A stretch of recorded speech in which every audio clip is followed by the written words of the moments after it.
Boa noite. Boa noite. Encontrado o gravador do avião que caiu no mar de Paraty, matou o ministro Teori Zavascki, o relator da Lava Jato no Supremo. Especialistas da FAB, Polícia Federal e Ministério Público iniciam investigações para desvendar as causas da tragédia. Delação de executivos da Odebrecht que envolve políticos deve atrasar. O Supremo pode redistribuir o caso antes de Temer indicar novo ministro. No 7º dia de rebelião, presos continuam circulando livremente na cadeia de Natal. Militares já estão na cidade. Governo anuncia que saques das contas inativas do Fundo de Garantia começam em março e que não haverá limites. Donald Trump assume a presidência dos Estados Unidos com um discurso nacionalista. Nas ruas de Washington, a polícia reprime protestos violentos.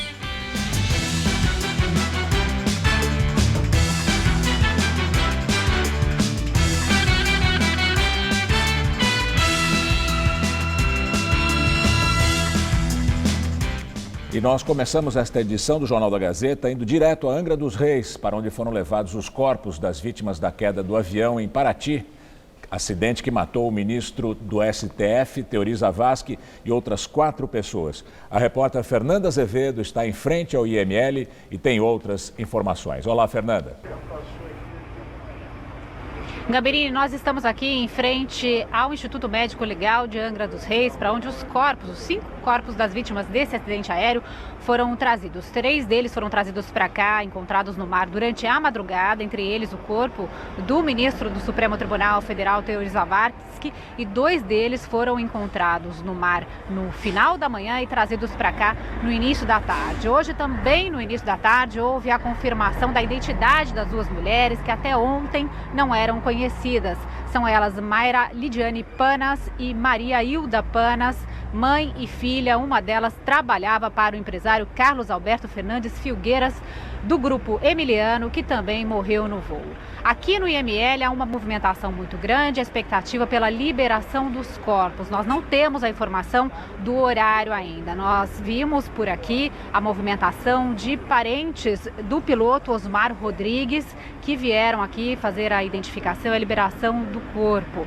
Também movimentação grande de autoridades e policiais, mas ainda não há essa confirmação oficial do horário da liberação dos corpos, incluindo do ministro do Supremo Tribunal, Teori Zavascki. Há pouco nós conversamos com um funcionário de uma empresa funerária, motorista, que disse que foi contratado pela seguradora do grupo Emiliano para buscar o corpo do piloto, Osmar Rodrigues, e das 2 mulheres. Mas ele também não sabia qual seria o itinerário desses corpos e nem o horário da liberação, e disse que estava aguardando a liberação da Polícia Federal. Também vimos por aqui movimentação do delegado da Polícia Federal de Angra dos Reis, que é responsável pelas investigações, mas ele não conversou com os jornalistas.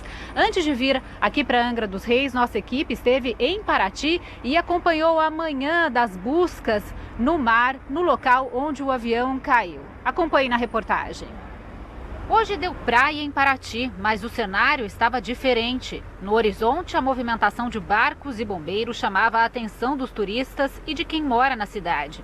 Choveu muito, né? O pessoal que trabalha aqui no Pontal viu que nem armadeira ali no mar não se via nada, muitos raios, muita chuva, né? Acabamos de entrar no carro e minha esposa, caiu aquele temporal, mas sem vento, né? Só os raios e a visibilidade aqui ficou caótica mesmo. De barco, nossa equipe foi para o mar em direção à Ilha Rasa, local onde a aeronave caiu, mas o barco de patrulha da Marinha não permitiu aproximação. Pedi para vocês não ultrapassar a linha dessa ilha, a linha base dessa ilha aí, tá bom? Por favor. Bom, obrigado, hein? Nós estamos agora em uma embarcação das muitas que existem aqui para passeios de veraneio aqui na cidade, que é uma cidade especialmente turística. Nós vamos tentar nos aproximar agora do local das buscas. Nesse momento, a notícia é que ainda há 2 corpos que estão presos nos destroços da aeronave. Mesmo de longe, foi possível acompanhar a movimentação de mergulhadores, bombeiros e policiais federais que realizavam as buscas.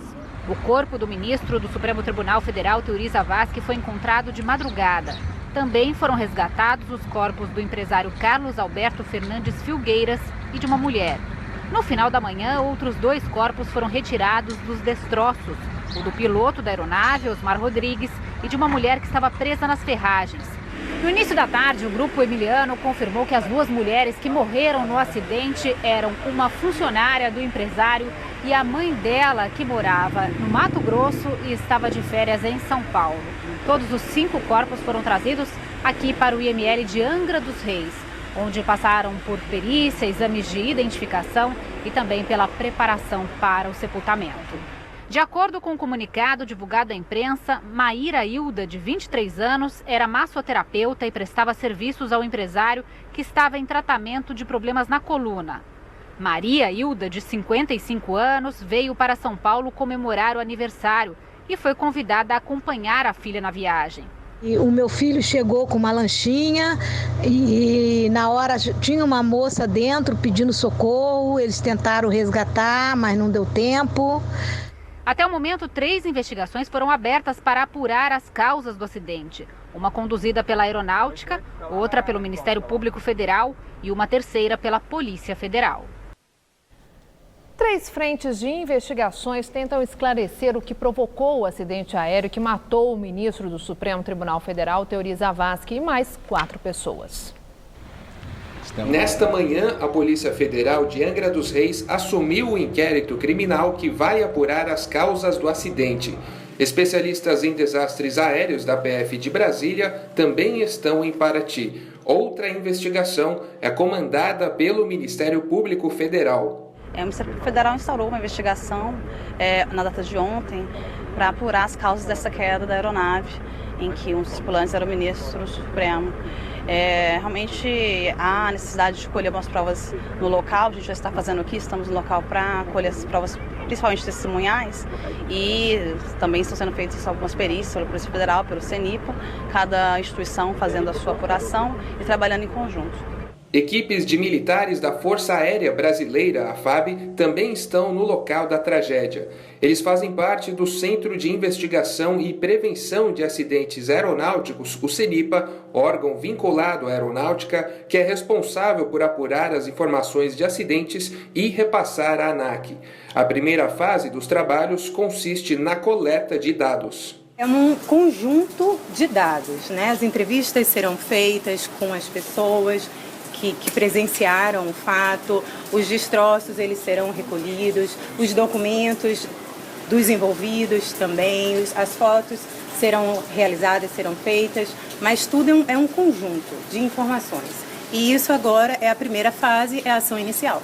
Os destroços do avião serão levados para um centro de investigação no aeroporto do Galeão, no Rio de Janeiro. O objetivo é descobrir as causas para prevenir novos acidentes.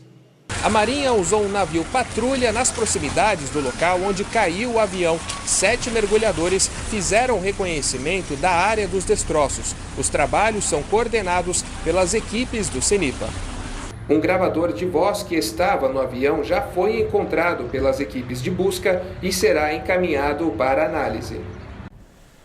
A caixa preta, ou seja, um gravador de voz da cabine, encontrado pela equipe de investigadores da Aeronáutica, vai ser mandado para o CENIPA, Centro de Investigações e Prevenção de Acidentes Aeronáuticos, em Brasília. Esse gravador não grava dados do avião, grava apenas o que é falado dentro do aparelho. Os nomes das 2 vítimas mulheres que estavam no avião foram divulgados somente hoje. Maria e Mayra Panas, mãe e filha, viajavam a convite do empresário dono do avião. Carlos Alberto Filgueiras, empresário e fundador do Grupo Emiliano, que também morreu no acidente, era amigo pessoal do ministro do Supremo. O ministro Teori Zavascki estava de férias e viajava com o amigo Carlos Alberto Filgueiras, dono do Grupo Emiliano. O hotel de mesmo nome em São Paulo e outro no Rio de Janeiro tem diárias em torno de R$ 1.500. É um dos mais sofisticados da capital paulista e existe desde 2001.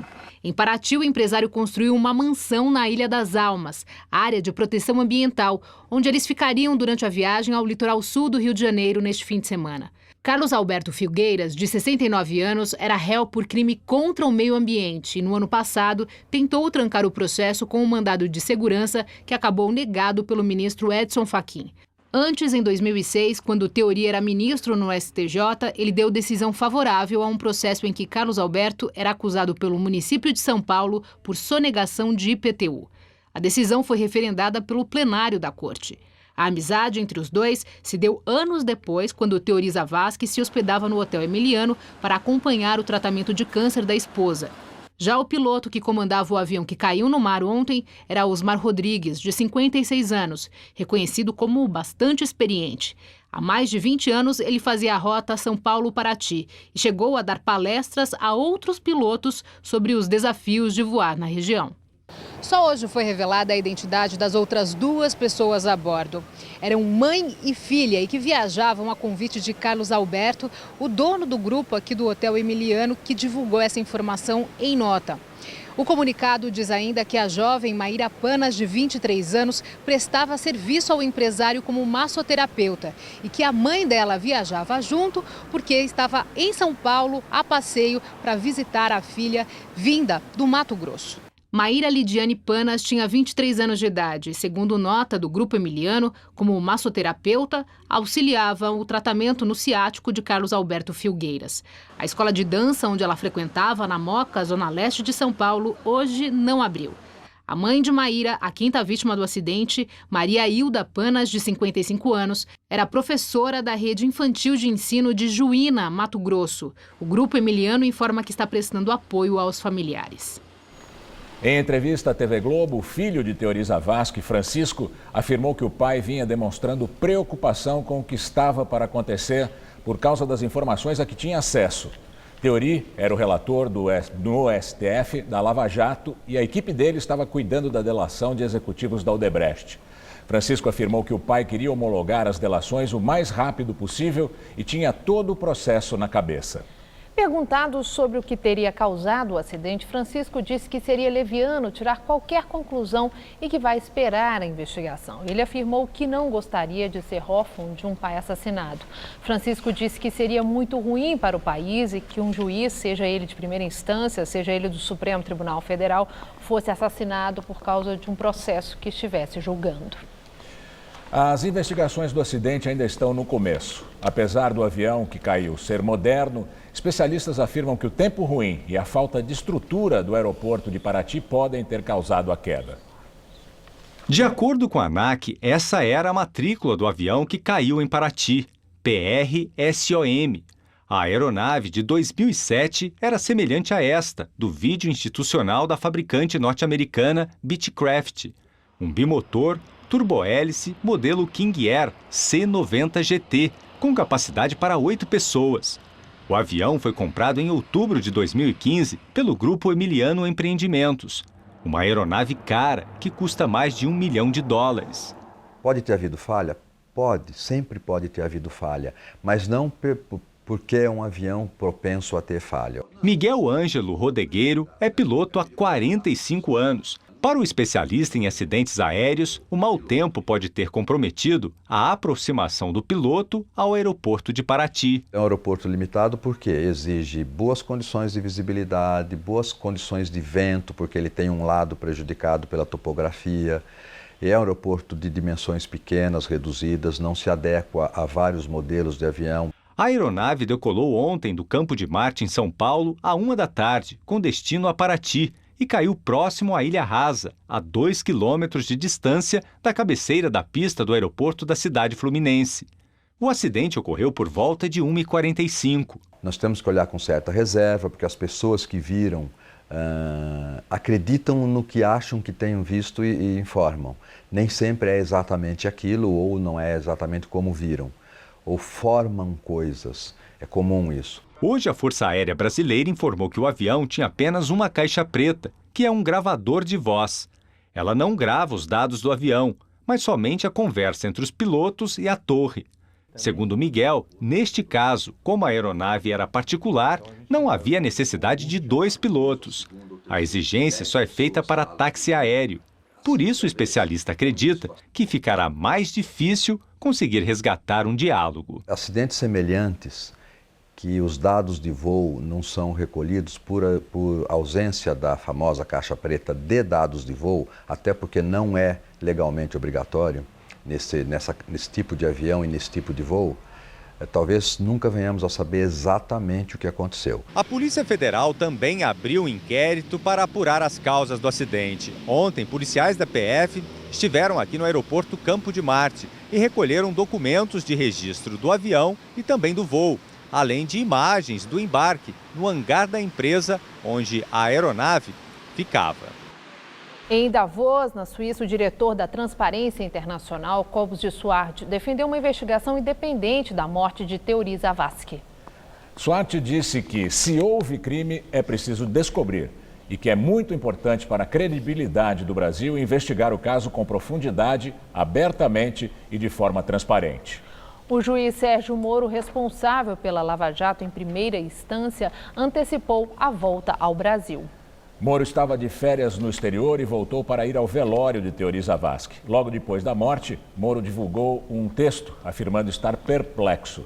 O juiz deve voltar ao trabalho em fevereiro. A morte do ministro Teori Zavascki deve atrasar em alguns meses a Lava Jato. A consequência imediata é o atraso na homologação das delações dos 77 executivos da Odebrecht, que deveria acontecer logo no começo de fevereiro. Teori estava trabalhando nas férias para agilizar o processo. Com a morte do ministro, todo o processo deve ter um atraso de alguns meses, até que um novo relator assuma o trabalho. Os advogados da Odebrecht já foram informados de que as audiências com os executivos para confirmar os depoimentos foram canceladas, sem previsão de retorno. Só com a homologação pelo STF é que o conteúdo do acordo pode ser usado nas investigações e processos. A sucessão na relatoria da Lava Jato no Supremo acendeu o debate em Brasília. Há duas possibilidades. O novo ministro, que será indicado pelo presidente Michel Temer, pode herdar os processos que estavam com Teori. Temer não tem prazo para fazer a indicação. Assessores do Planalto dizem que ele deve fazer essa escolha o mais breve possível. O escolhido ainda terá que ser sabatinado e aprovado pelo Senado. A outra possibilidade, que aparece no regimento interno do Supremo, é a da presidente da Corte, Carmen Lúcia, redistribuir os processos para algum ministro. O mesmo já foi feito pelo então presidente do Supremo, Gilmar Mendes, quando morreu o ministro Menezes Direito, em 2009. Ontem, ao comentar a morte do colega, a ministra Carmen Lúcia não quis falar sobre o futuro da Lava Jato. Para o ministro Marco Aurélio Mello, a escolha do novo relator tem que ser urgente para que o andamento dos processos não seja comprometido. Direto de Brasília, Josias de Souza fala sobre o futuro da Lava Jato no Supremo. Parece estranho, mas Brasília foi varrida por um surto de bom senso. Michel Temer disse a auxiliares que deve tomar distância do processo de escolha do novo relator da Operação Lava Jato. Temer prefere que o próprio Supremo Tribunal Federal escolha entre os ministros da Corte quem irá substituir nessa função o ministro Teori Zavascki, morto num acidente aéreo. Pela Constituição, cabe a Temer indicar os ministros do Supremo, mas ele cogita fazer o anúncio do nome somente depois que o Supremo decidir a encrenca da relatoria da Lava Jato. Hoje há tanta gente olhando para a Lava Jato que se tornou difícil tramar contra a operação às escondidas. As instituições envolvidas na investigação, a Polícia Federal, a Procuradoria, a Justiça, elas se fiscalizam umas às outras e ficam atentas para detectar armadilhas externas. Ao menor sinal de esperteza dos suspeitos poderosos, alguém sempre acende a luz. E político profissional não tem medo de escuridão. O que o apavora é a claridade. Emissários do governo ouviram de ministros do Supremo que o tribunal tende a escolher o relator da Lava Jato em procedimento interno. E Temer afirmou, em privado, que também gostaria que essa fosse a solução adotada por Carmen Lúcia, presidente do Supremo. Citado na delação da Odebrecht, Temer quer evitar a insinuação de que poderia se valer da prerrogativa constitucional para atrapalhar o processo. Tomara que o surto de bom senso seja duradouro. Um mínimo de sabedoria ensina que acaba não levando nenhuma vantagem quem quer levar vantagem em tudo. Boa noite. E ao longo desta edição, você terá mais informações sobre as investigações desse acidente que matou o ministro Teori Zavascki e outras 4 pessoas. Uma decisão da Justiça Federal de Brasília impede a candidatura do atual presidente da Câmara, Rodrigo Maia, do DEM, à reeleição ao cargo. A decisão liminar é do juiz federal substituto Eduardo Ribeiro de Oliveira, da 15ª Vara Federal de Brasília. O autor dessa ação é um advogado, Marcos Aldenir Ferreira Rivas. Em nota, Rodrigo Maia afirmou que a decisão é equivocada, que não caberia a um juiz de primeira instância e que vai recorrer. Ele ainda não oficializou a candidatura à presidência da Câmara. A eleição vai acontecer no dia 2 de fevereiro. Também devem concorrer Rogério Rosso, do PSD, e Jovair Arantes, do PDT. O Corpo de Bombeiros começou uma operação de resgate na penitenciária de Alcaçuz, no Rio Grande do Norte. 3 presos foram socorridos. Um deles foi baleado. Hoje é o 7º dia de motim dos presos na penitenciária e eles continuam soltos pelos pavilhões e pátios do presídio. Enquanto os presos circulam livremente dentro da prisão, do lado de fora, policiais militares da Força Nacional apenas observam. 26 presos foram mortos no último fim de semana e mais mortes foram registradas ontem, depois de confrontos entre os detentos, mas os corpos ainda não foram retirados. São 1.150 presos num espaço para 620, a grande maioria dividida entre as facções PCC e Sindicato do Rio Grande do Norte. Homens das Forças Armadas chegaram hoje ao estado para combater uma onda de ataques criminosos. A Secretaria de Justiça e da Cidadania informou que mais 17 presos foram autorizados a deixar o regime fechado para o regime semiaberto. Mais de 200 detentos já foram transferidos de Alcaçuz desde o último sábado. Em pleno mês de janeiro, as temperaturas aqui na capital estão bem mais baixas que o costume, hein? É impressionante. Hoje, com esse tempo chuvoso, a máxima não passou dos 23 graus. E será que esquenta no fim de semana? Vamos ver os detalhes da previsão com Mariana Armentano.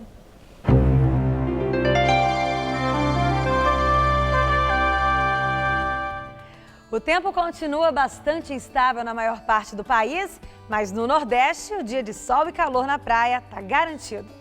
O final de semana também será de tempo firme lá no Rio Grande do Sul.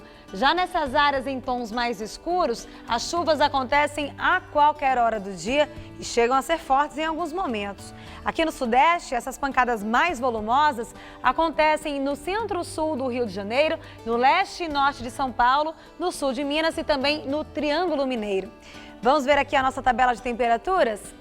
O calor dá uma trégua em algumas cidades, viu? Em Curitiba, os termômetros vão ficar entre 16 e 26 graus amanhã. Em Brasília, a máxima vai aos 27, no Rio de Janeiro aos 30 graus e em Salvador, calorão amanhã na casa dos 33 graus. Para São Paulo, o sol volta a predominar pelo interior do estado. Mesmo assim, ainda deve chover, sendo que no norte paulista e no Vale do Paraíba, as áreas de instabilidade deixam o céu com muitas nuvens e provocam grandes volumes de chuva a qualquer hora. O calor vai diminuir consideravelmente em algumas cidades. A máxima não passa dos 26 graus em Marília e em Araçatuba e chega aos 30 graus lá em Presidente Bernardes. Já em Franca, a máxima vai ficar em torno dos 25 graus amanhã à tarde. E no litoral, teremos temperaturas em torno dos 27 graus em Caraguatatuba e dos 29 em Santos. Para a capital, o final de semana ainda promete temperaturas amenas e chuvas ao longo do dia, mas já com algumas aberturas de sol. Nesse sábado, teremos mínima de 18 e máxima na casa dos 26 graus durante a tarde. No domingo, nada muda, mas esquenta na segunda-feira. A máxima prevista é de 29 graus. Na Itália, 10 pessoas foram encontradas vivas no hotel soterrado por uma avalanche de neve. 3 crianças estão entre os sobreviventes. O hotel fica em uma estação de esqui em Faríndola, no centro da Itália. A avalanche aconteceu depois da região ter sido atingida por pelo menos 3 terremotos na noite de quarta. O resgate foi feito por helicópteros. Os sobreviventes suportaram temperaturas abaixo de zero durante mais de 40 horas. Eles foram medicados e encaminhados a hospitais da região. Cerca de 20 pessoas ainda estão sob os escombros. O trabalho de busca das equipes de resgate acontece em condições extremamente difíceis. A neve chega a 5 metros de altura. Donald Trump toma posse como presidente dos Estados Unidos e adota o discurso de tom nacionalista e diz que o poder vai voltar às mãos do povo americano. Trump e Obama chegaram juntos ao Capitólio. Às 11h30 da manhã, horário local, a cerimônia foi aberta pelo senador Roy Blunt. A candidata derrotada por Trump nas eleições, a democrata Hillary Clinton, compareceu com o marido, o ex-presidente Bill Clinton. Também estavam presentes os ex-presidentes George Bush e Jimmy Carter. O único ex-presidente vivo que não compareceu foi Bush pai, que está internado. Depois do juramento do vice-presidente Mike Pence, pontualmente ao meio-dia, Donald John Trump fez o juramento que o tornou presidente dos Estados Unidos.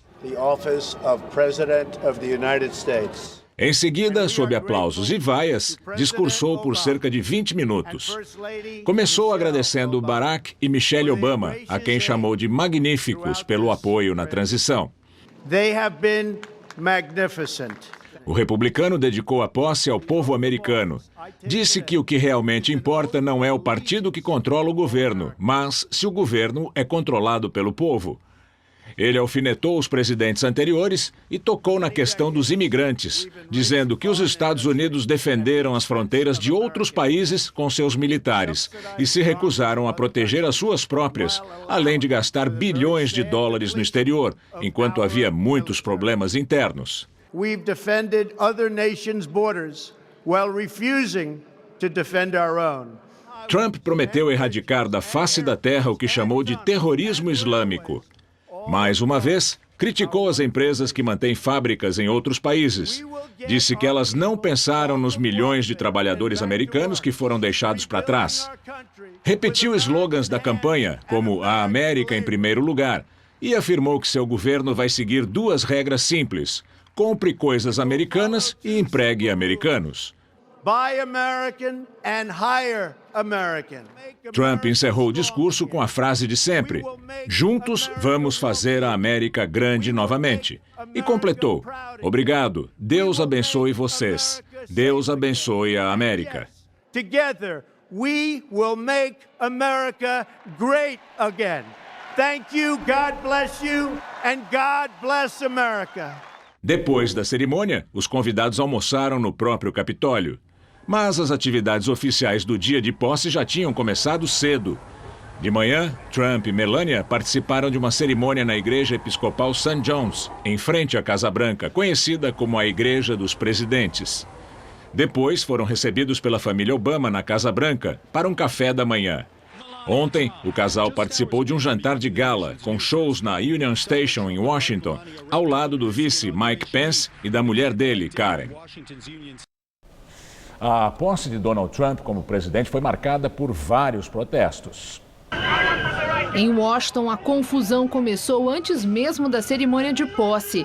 A 3 quadras da Casa Branca, em uma marcha contra Trump, manifestantes vestidos de preto e com os rostos cobertos quebraram vidros de lojas e janelas de carros.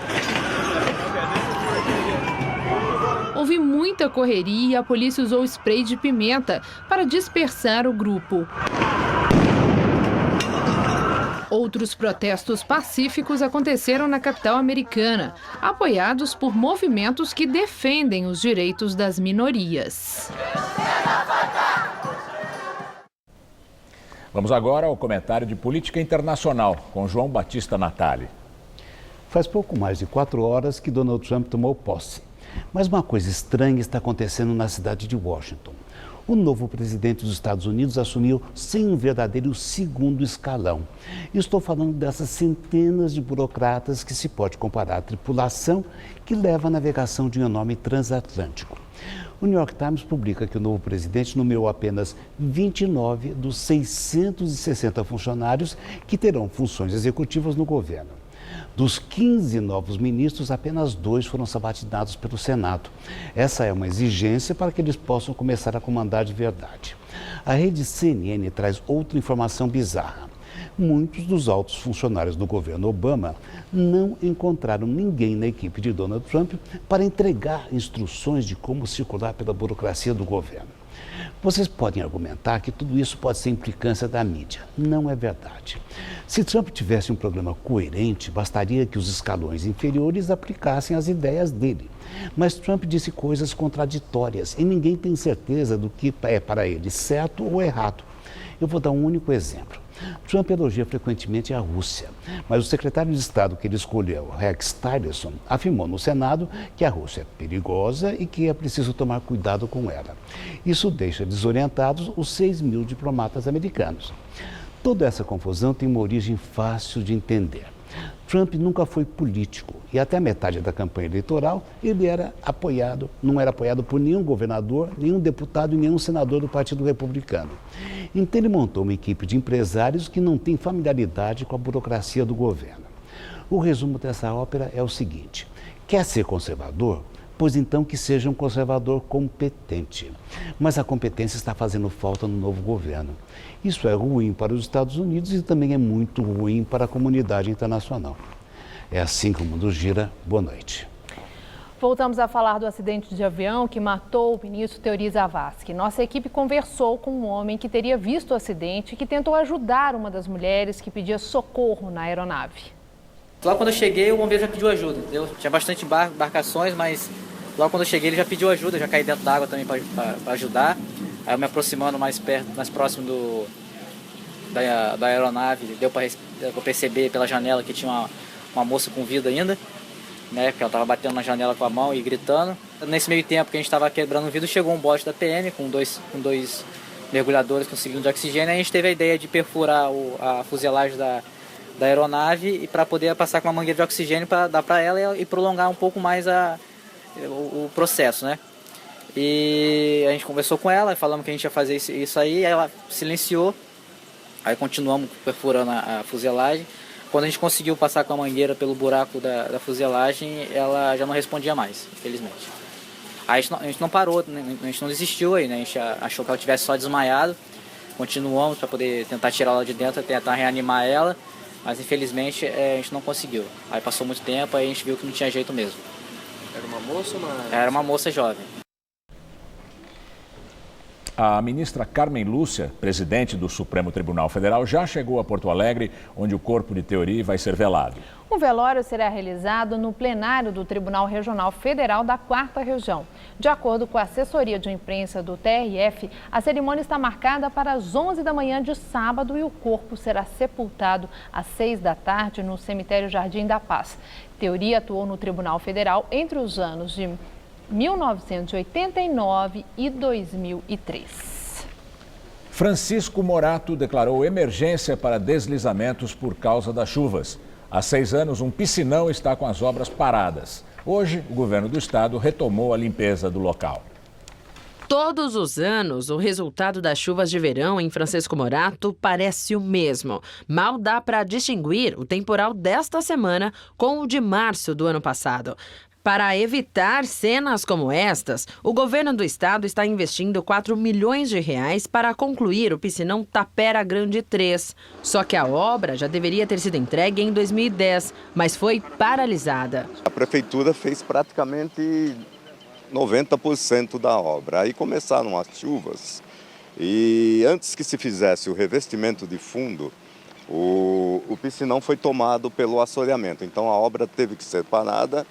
E ela só pode ser retomada quando for retirado esse assoreamento. A estrutura na área de 25 mil metros quadrados começou a ser construída pela Prefeitura em 2006 e está 90% pronta. Foram investidos mais de R$5 milhões. Porém, o que deveria já estar funcionando há 6 anos precisa de limpeza para tirar 60 mil metros cúbicos de mato, terra e lixo. Muito lixo. Metade da capacidade do piscinão está assim, entupida. A primeira máquina começou a trabalhar hoje. A previsão, caso as chuvas permitam, é de que em 60 dias a gente esteja com esse serviço pronto. Quem mora assim, de cara para o problema, não acredita que a solução seja tão simples. Isso aí eu te garanto que em 2 meses eles não conseguem fazer isso aí não. A Defesa Civil aqui de Francisco Morato intensificou o trabalho de retirada das famílias das áreas de risco. Aqui no Jardim Alegria, por exemplo, metade da rua Monte Sião já deslizou. Terra, asfalto, árvore, tudo foi parar no quintal da Cícera. Vai amolecendo a terra e a rua vai descendo, né? E como eu moro lá embaixo, eu sou mais a prejudicada. As crianças brincam no buraco. Esse carro usa a calçada para passar. Calçada, aliás, da casa da Fernanda. Ela conta que o primeiro deslizamento foi no verão do ano passado. Mas as chuvas das 2 últimas semanas pioraram o problema. Dá muito medo, porque essa semana caindo, ó, começou a cair, já caiu mais de quase meio metro aqui, ó, já caiu, vai descer mais, porque a chuva não está parando.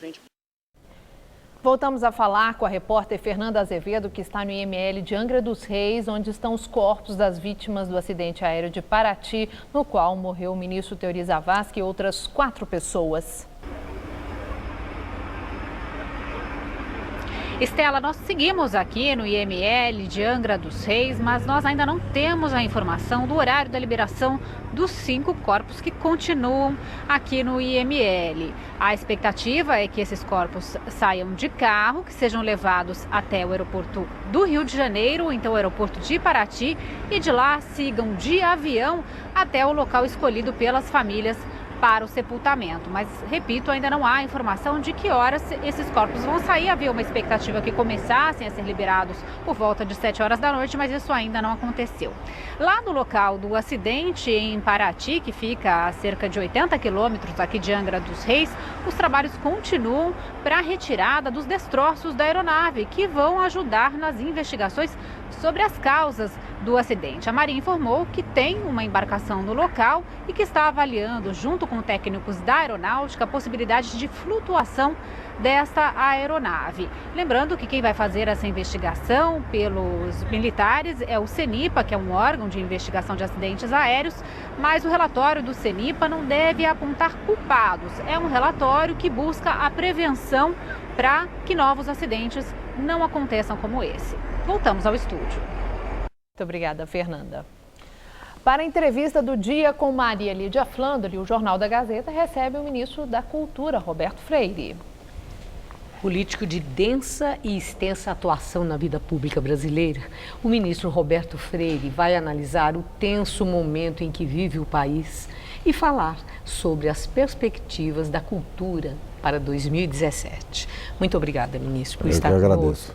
Ministro, dá para avaliar até que ponto a morte trágica do magistrado Teori Zavascki impacta a Operação Lava Jato, que afeta tão profundamente a vida política do país?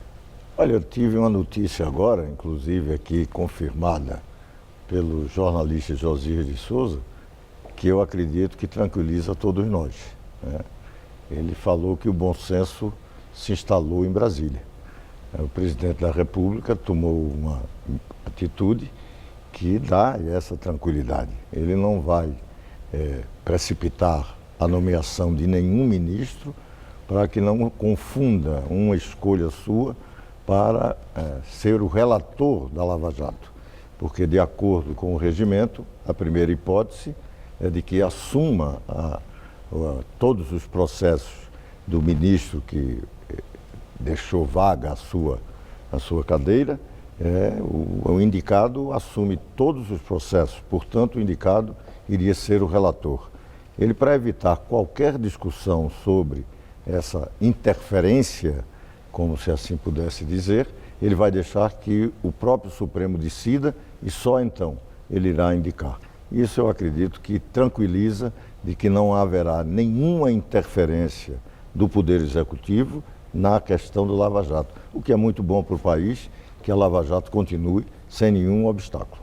E em relação à decisão, como o senhor diz, parece muito sensata mesmo, essa decisão do presidente Michel Temer ficar fora, afastado de algo, até porque ministros dele, o nome dele próprio, já houve citação em delação premiada, é uma maneira dele, não apenas como autoridade maior do país, ficar fora, mas de também mostrar um distanciamento, deixando o Supremo à vontade para investigações, claro. Aliás, para as decisões. Olha, porque uma coisa que é importante a gente salientar, não há nenhuma denúncia em relação a nenhum fato ilícito, ilícito em relação ao governo atual. Pode ter até alguns personagens do governo atual que possam vir a ser investigados por fatos e atos praticados no governo anterior. É bom que a gente fixe bem isso. Nenhum desses ministros ou daqueles que foram citados são citados por atos praticados neste atual governo. É em relação no governo passado. É um passivo que eles trouxeram. Claro, que eles trouxeram, mas trouxeram... Aliás, sendo acusados de trazer, né? Porque sim, por enquanto não há exatamente, confirmação. Sim, mas vamos ter muita clareza. Esse governo que está aí é uma imposição constitucional.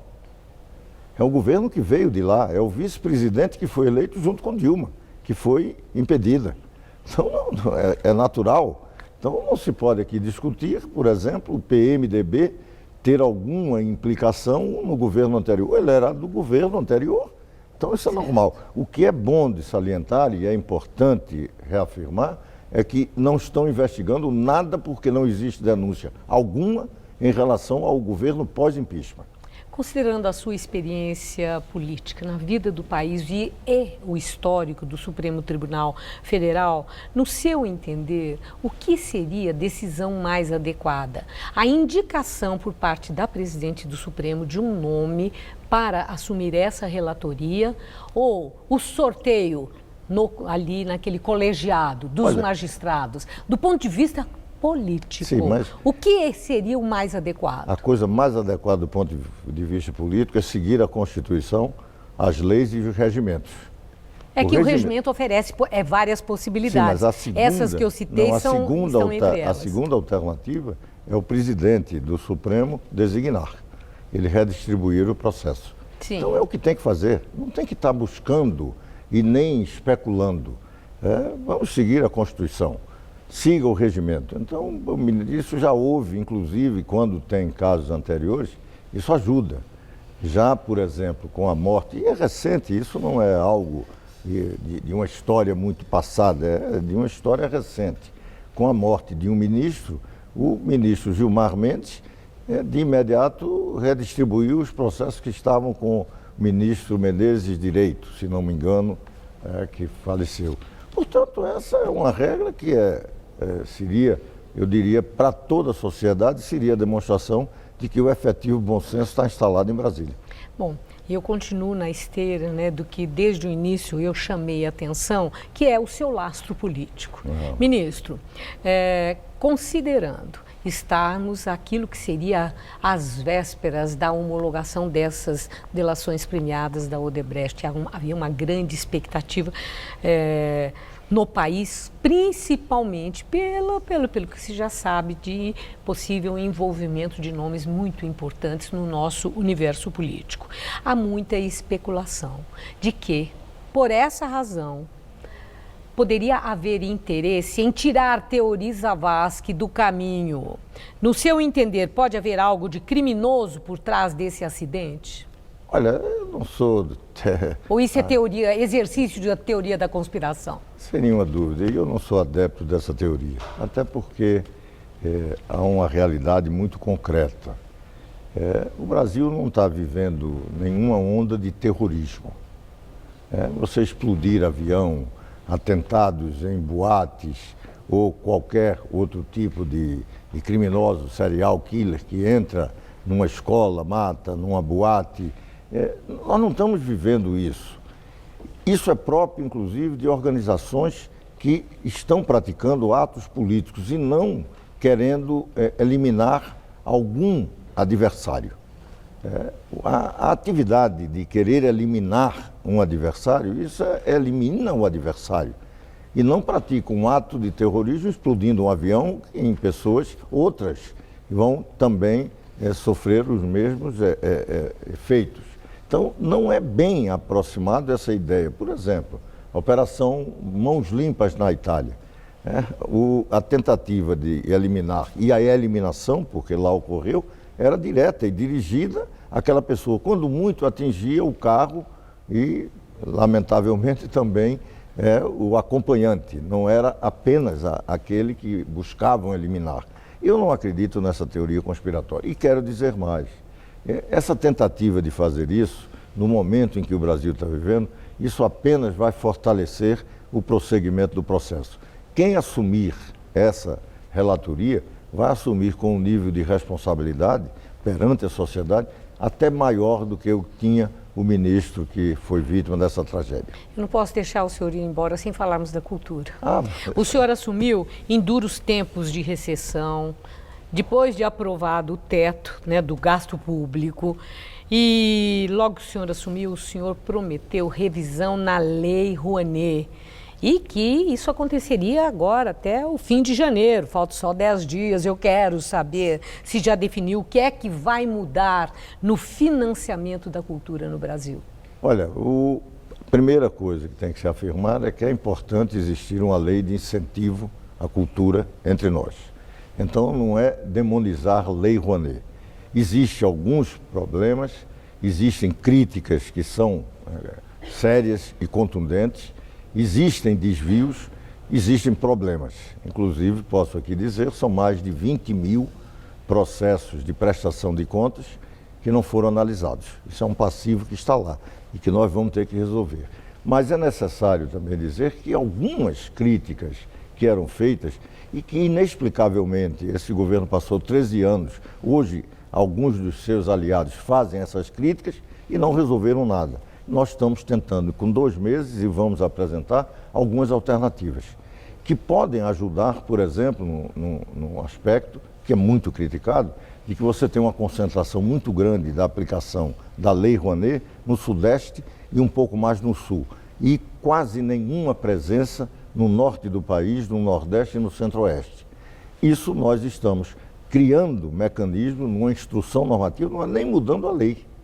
É a instrução normativa determinando algumas vantagens e benefícios para o proponente e o patrocinador, ou seja, aquele que propõe o espetáculo, a arte cênica, o show, seja que objeto for no campo artístico e cultural, e aquele que vai ser o mecenas através de uma renúncia fiscal. Então, esse processo de encaminhar com benefício para as regiões que são menos atendidas. Uma democratização, vamos dizer, das possibilidades de financiamento. Inclusive de acesso, exatamente, inclusive de acesso com fixação de tetos para melhor democratizar e ampliar essa participação. Isso tudo através de instrução normativa. E isso, no final de janeiro, nós vamos apresentar. Vamos aguardar. Muito obrigada, ministro. Eu que agradeço. Muito boa sorte. Uma boa noite. Boa noite. Estela. Justiça de São Paulo proíbe o aumento de velocidades nas marginais. A mudança anunciada pelo prefeito João Dória, do PSDB, estava marcada para o próximo dia 25. A ação foi movida pela Associação Ciclocidade, que afirmou não haver critérios técnicos para sustentar a medida. Segundo o juiz Luiz Manuel Fonseca Pires, o aumento do limite de velocidade poderia causar um retrocesso social. A decisão tem caráter liminar e a prefeitura pode recorrer. Saques de contas inativas do FGTS vão começar em março. De acordo com o ministro da Casa Civil, Eliseu Padilha, os trabalhadores poderão fazer os saques de março a julho. Contas inativas são as que deixam de receber depósitos devido à rescisão do contrato de trabalho. Ainda segundo o ministro, não haverá limitação de valor a ser sacado. No fim do ano passado, Temer já havia anunciado a liberação do saque das contas inativas do fundo até dezembro de 2015. A medida faz parte de uma tentativa do governo de reaquecer a economia. Dados divulgados hoje pelo Ministério do Trabalho mostram que o Brasil fechou mais de 1.300.000 vagas com carteira assinada em 2016. Só em dezembro foram fechados mais de 462 mil postos formais de trabalho. De acordo com o levantamento, 2016 foi o segundo pior ano de toda a série histórica, que começou em 2002. E agora vamos ao comentário de economia com Vinícius Torres Freire. Como a gente viu, está quase fechado. Será possível sacar o dinheiro parado nas contas inativas do FGTS a partir de março até julho deste ano, diz o governo. O que é isso? Uma conta inativa do FGTS é aquela que não recebe mais depósitos da empresa, do empregador. Não recebe porque o contrato de trabalho foi encerrado. Isto é, o trabalhador foi demitido ou se demitiu. Além do mais, não havia meio legal de tirar o dinheiro de lá. No final do ano passado, o governo Temer anunciou que seria possível sacar esses recursos. Era uma medida de estímulo à economia. Trocando em miúdos, um dinheiro que poderia ser usado para pagar dívida ou fazer uma compra.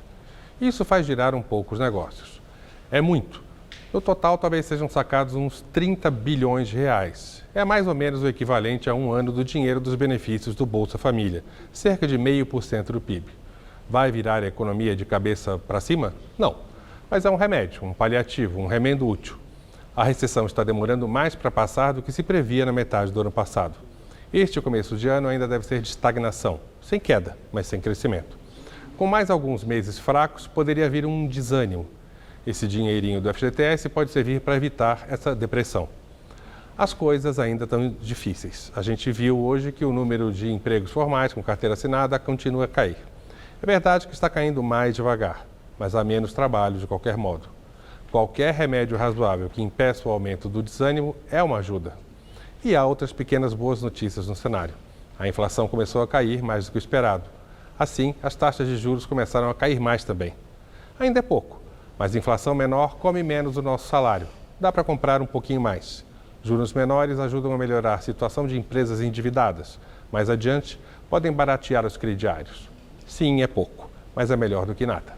O Brasil é um doente que vai voltar a andar muito devagarinho, vai sair devagarinho da cama, vai se recuperar de uma doença muito, muito grave.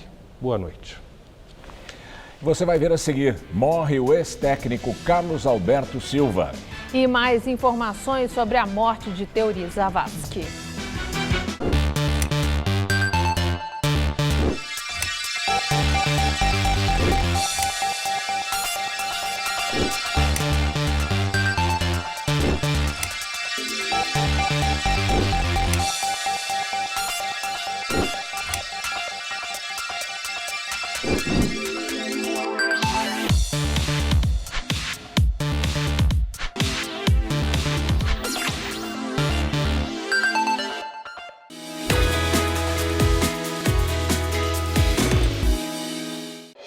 Tudo anda cada vez mais rápido. O tempo, as pessoas, as tecnologias. No coração de todas essas transformações, existe um caminho que pode mudar a sua vida. Pós-graduação Casper Libero. 4 cursos que vão acelerar a sua carreira, atualizar os seus conhecimentos e fazer você ser notado no meio de tanto movimento. Pós-graduação Casper Libero. Paixão por comunicação. Você já pensou em viajar o mundo registrando os mais diversos episódios da natureza com uma câmera na mão? O Todo Céu de hoje apresenta um mergulhador e documentarista que é o Lawrence Waba e vai contar pra gente como é que é essa extraordinária experiência de viver entre os animais selvagens e dessa vez nas profundezas. Zé Armando Vanucci revela tudo o que rolou nos bastidores da TV. E no nosso musical, o Soulman Hildon apresenta algumas canções do seu novo álbum e ainda canta com caçulinha. Fica comigo, Todo Seu, hoje, 10h30 da noite. Vem, tô te esperando.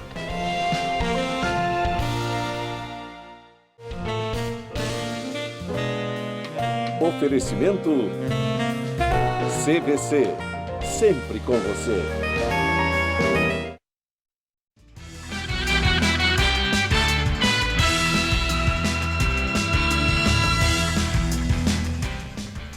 Agora o esporte. O São Paulo e o Corinthians jogaram apenas uma vez este ano e já vão se enfrentar no primeiro clássico de 2017. Os dois times paulistas vão decidir amanhã o título do torneio da Flórida. Ontem, na estreia de Rogério Ceni como técnico, o São Paulo venceu o River Plate nos pênaltis. Depois de um empate em 0-0 no tempo normal, foram necessárias 18 cobranças, 9 de cada equipe, para definir o adversário do Corinthians na final da Florida Cup. Sorte e competência do goleiro Sidão, que entrou no lugar de Denis. O estreante garantiu a classificação do time brasileiro com 2 pênaltis defendidos. Placar final, São Paulo 8, River 7. Copa São Paulo de Futebol Júnior, o Corinthians está na semifinal da competição. A garotada do Alvinegro venceu o Flamengo de virada por 2-1 e garantiu a classificação. Veja os gols. Aos 7 minutos, o Flamengo abriu o placar em uma cobrança de pênalti de Denner, 1-0. No minuto seguinte, o Corinthians respondeu com um golaço de Pedrinho, 1-1. E os paulistas viraram o jogo aos 11 minutos do segundo tempo. Após jogada ensaiada de escanteio, Vinícius Delamore marcou. Final, Corinthians 2, Flamengo 1. E veja como ficaram os confrontos das semifinais da Copinha. Os 2 jogos serão no domingo. Às 10 da manhã, Batatais e Paulista de Jundiaí se enfrentam no estádio Jaime Sintra, em Jundiaí. Mais tarde, às 7h45 da noite, o Corinthians define a outra vaga na finalíssima com o Juventus, na Arena Barueri. Morreu hoje aos 77 anos o ex-técnico de futebol Carlos Alberto Silva. A causa da morte ainda não foi divulgada. O primeiro título importante de Carlos Alberto foi o de campeão brasileiro de 1978 com o Guarani de Campinas. Silva treinou vários clubes do Brasil, como o Atlético Mineiro, Cruzeiro, São Paulo, Corinthians, Palmeiras e Santos. No exterior, destacou-se no Porto, onde foi bicampeão português. Na seleção brasileira, Carlos Alberto foi medalha de prata nos Jogos Olímpicos de Seul em 1988. O enterro será amanhã no cemitério Parque da Colina, em Belo Horizonte. Voltamos a falar do acidente que matou 5 pessoas, entre elas o ministro do Supremo, Teori Zavascki. Em depoimento, o gerente do aeroporto de Paraty, Heber Emanuel Dedini, disse que o último contato do piloto Osmar Rodrigues, que pilotava o avião, foi às 1h25 da tarde. Segundo ele, na comunicação, o piloto disse que estava a 8 quilômetros do pouso. O avião caiu por volta das 2 da tarde. Heber Dedini disse que o avião pode ter se aproximado do mar em busca de visibilidade. A Aeronáutica, a Polícia Federal e o Ministério Público já investigam as causas do acidente. O Jornal da Gazeta termina aqui. A edição de hoje pode ser vista no site do Jornal da Gazeta. Mais notícias em nossa edição das 10. Uma boa noite, um ótimo fim de semana. Bom fim de semana e até segunda.